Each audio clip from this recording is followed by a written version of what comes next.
ఒంటిమిట్ట కోదండ రామాలయంలో శ్రీ సీతారాముల కళ్యాణం నేత్రపర్వంగా జరిగింది.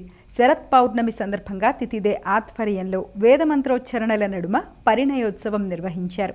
రంగమండపంలో ప్రత్యేక వేదికను ఏర్పాటు చేసి ఉత్సవమూర్తులను వేర్వేరుగా కొలువుదీర్చారు. సుగంధ ద్రవ్యాలు, పాలు, పెరుగు, తేనె, నెయ్యి, కొబ్బరి నీళ్లతో అభిషేకించారు. అనంతరం నూతన పట్టువస్త్రాలను ధరింపచేసి తులసి గజమాలతో ప్రత్యేకంగా అలంకరించారు. తదుపరి నిర్వహించిన స్వామి అమ్మవార్ల పరిణయోత్సవం నేత్రపర్వమైంది.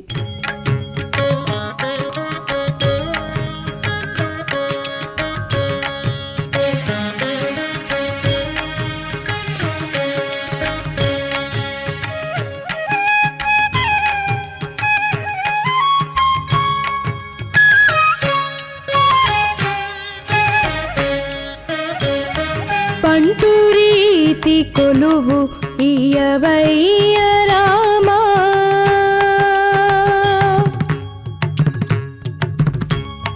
బంటూరీతి కొలువు ఇయవయ్య